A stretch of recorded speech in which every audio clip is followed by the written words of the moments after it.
Kikubwa zaidi kilichotukutanisha hapa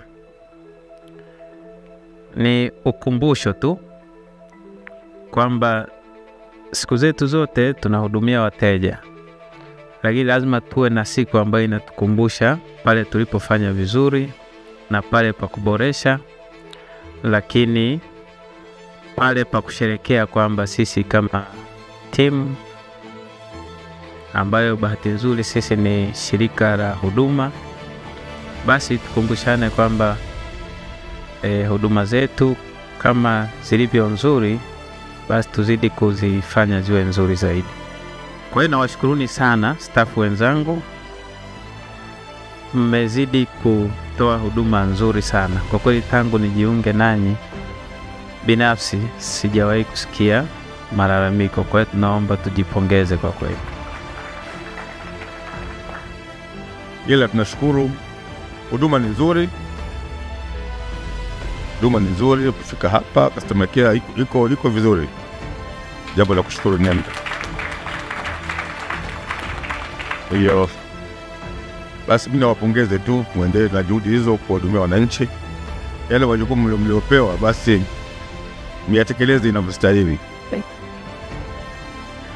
Tukianza na sisi hapa ndani, ina maana lazima tutahudumia wateja wa nje sawa sawa. Lakini hata tukifanya vipi, hata tukipamba vipi, kama hatuko vizuri ndani, ina maana huduma zetu kwa wateja wa nje hazitakuwa nzuri. Kwa hiyo lazima tuhakikishe kwamba huduma zetu za sisi kwa sisi, mwenzetu anapokuwa na shida, mwenzetu anapopata na shida ya ndani, hiyo ndio huduma kwa wateja. Tujitahidi sana kwenye kuhudumia wanachama wetu. Wanachama wetu wengi walikuwa ni watumishi wa umma, na wengi ni wazee na akina mama, wazee wa jinsia zote. Sasa wametumikia taifa, wanahitaji ile relief, sio ya kulipwa fedha lakini maneno, si ndio jamani? Kwa hiyo wale wenzangu wa huduma kwa wateja, hata wa back office, mtu anaweza kumpigia mtu wa compliance Kikoti pale au Mkenge au Dio au Omega, yoyote tu, ukipokea ile, hebu tujitahidi kumweka yule awe salama. PSSF lugha nzuri.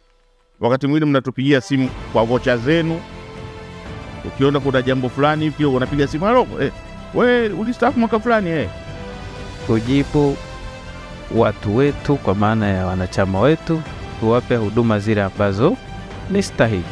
Hata kama unaona hiki kitu hakiko sawa, unampa majibu ambayo yanamtia moyo, anaona ametoka pale ameshahudumiwa. Ile inatufundisha kwamba maisha yetu ya duniani ni ya kudumisha upendo. Upendo ndo namba moja. Hata kwenye amri nakwambia amri hiyo kuu ni upendo. Sasa upendo ndo huwa mission possible, kwamba lazima tuwe na mission, lazima tuwe kama taasisi, tusiwe binafsi. PSSF mimi nashukuru sana. Asante sana mkurugenzi.